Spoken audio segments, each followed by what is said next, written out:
नमस्कार दोस्तों, मनी मंथन के ताज़ा एपिसोड में आपका स्वागत है। दोस्तों, पिछले वीडियो में हमने आपको नई वैकल्पिक टैक्स व्यवस्था के बारे में बताया, जिसकी घोषणा वित्त मंत्री ने बजट 2020 में की थी। चूंकि सरकार ने पुरानी टैक्स व्यवस्था के तहत मिल रहे ज़्यादातर डिडक्शन और एग्जम्पशन को नई व्यवस्था से हटा दिया है, इसलिए आइए इस नई व्यवस्था के बारे में कुछ और बातें जान लेते हैं। आपके मन में सबसे पहला सवाल ये होगा कि किसी एक टैक्स व्यवस्था का चुनाव आप आखिर कब कर सकते हैं। दोस्तों, केंद्रीय प्रत्यक्ष कर बोर्ड यानी सीबीडीटी द्वारा 13 अप्रैल को जारी सर्कुलर के मुताबिक ऐसे एम्प्लाई जिनको बिजनेस या प्रोफेशन से इनकम नहीं है और वे नई टैक्स व्यवस्था को अपनाना चाहते हैं, उन्हें वित्त वर्ष के शुरुआत में यानी अप्रैल में ही अपने एम्प्लॉयर को इस संबंध में डिक्लेरेशन फॉर्म के जरिए सूचित करना होगा। अगर वे सूचित नहीं करेंगे तो एम्प्लॉयर उनकी आय पर टीडीएस पुरानी व्यवस्था के मुताबिक ही काटेगा। एक अन्य सवाल जो कई लोगों के मन में आ रहा है वो ये है कि क्या वर्ष के बीच में टैक्स व्यवस्था बदली जा सकती है। तो दोस्तों, वित्त वर्ष की शुरुआत में किसी एक व्यवस्था के चुनाव के बाद आप पूरे वित्त वर्ष के दौरान दूसरी टैक्स व्यवस्था नहीं चुन सकते। मतलब, एक बार किसी एक विकल्प के चुनाव के बाद आप फिर उस वित्त वर्ष के दौरान उसे बदल नहीं सकते। लेकिन इनकम टैक्स रिटर्न फाइल करते समय आप दूसरे विकल्प का चुनाव कर सकते हैं। लेकिन इस समय अगर आप ऐसा करेंगे तो आपको कुछ एग्जम्पशन का फ़ायदा नहीं मिलेगा, जैसे लीव ट्रैवल अलाउंस। नियमों के मुताबिक आप अपने एम्प्लॉयर के पास ही एलटीए के लिए क्लेम कर सकते हैं।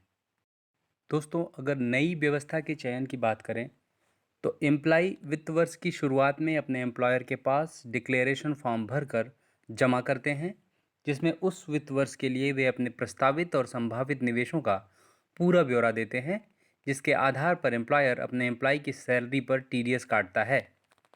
पुरानी व्यवस्था के तहत तो एम्प्लॉय अब तक डिक्लेरेशन फॉर्म जमा करते ही आए हैं, लेकिन अगर इस वर्ष से वे नई व्यवस्था का चुनाव करते हैं तो जान लें कि इसके तहत वे ज़्यादातर टैक्स एग्जम्पशन और डिडक्शन का फ़ायदा नहीं ले सकते। इनमें standard deduction, LTA, HRA, ATC के तहत उपलब्ध विभिन्न विकल्प, हेल्थ इंश्योरेंस प्रीमियम वगैरह शामिल हैं। लेकिन नई व्यवस्था में एनपीएस में एम्प्लॉयर के योगदान पर टैक्स में छूट का फ़ायदा लिया जा सकता है।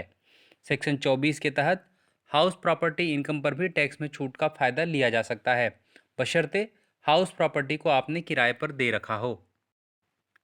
दोस्तों, इस विषय में मनी मंथन की सलाह यह है कि वित्त वर्ष के शुरुआत में अच्छी तरह से अपनी आय का कैलकुलेशन कर लें। साथ ही आप अपने ऐसे निवेश और खर्च की भी गणना कर लें जो डिडक्शन और एग्जम्पशन से संबंधित है। इसके बाद ही किसी एक टैक्स व्यवस्था का चुनाव करें। अगर आप ईपीएफ, पीपीएफ, सुकन्या समृद्धि योजना, एनपीएस, लाइफ इंश्योरेंस पॉलिसी, इन सब में दीर्घकालीन निवेश करते आ रहे हैं तो आपके लिए यह बेहतर होगा कि आप पुरानी टैक्स व्यवस्था का ही चुनाव करें। वहीं अगर आप इस तरह की योजना में निवेश नहीं कर रहे हैं तो ज़रूर आप नई टैक्स व्यवस्था का चयन कर सकते हैं। दोस्तों, अब हम आपको बताते हैं नई व्यवस्था में टैक्स की दरों के बारे में। नई व्यवस्था के तहत 2.5 लाख रुपए तक की सालाना आमदनी टैक्स से पूरी तरह मुक्त है। 2.5 लाख से 5 लाख रुपए तक की सालाना आमदनी पर 5% की दर से टैक्स लगेगा। 5 लाख से 7.5 लाख रुपए तक की आमदनी पर 10% और 7.5 लाख से 10 लाख रुपए तक की आमदनी पर 15% की दर से टैक्स देना होगा। 10 से 12.5 लाख रुपए तक की आमदनी पर 20% टैक्स लगेगा। 12.5 लाख से 15 लाख रुपए तक की आमदनी पर 25% और 15 लाख रुपए से अधिक की सालाना आय पर 30% टैक्स का प्रावधान किया गया है।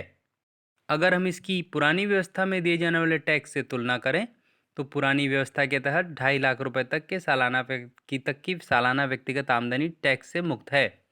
2.5 लाख रुपए से 5 लाख रुपए तक की सालाना आमदनी पर 5% टैक्स लगता है। 5 लाख से 10 लाख रुपए तक की आमदनी पर 20% टैक्स लगता है और 10 लाख से अधिक की आमदनी पर 30% की दर से टैक्स देना होता है। यहाँ एक ध्यान देने वाली बात यह है कि दोनों ही व्यवस्थाओं में सालाना 5 लाख रुपए तक की आय पर 12,500 रुपये की रिबेट का प्रावधान है। मतलब, सालाना 5 लाख रुपए तक की आय पूरी तरह से टैक्स फ्री है।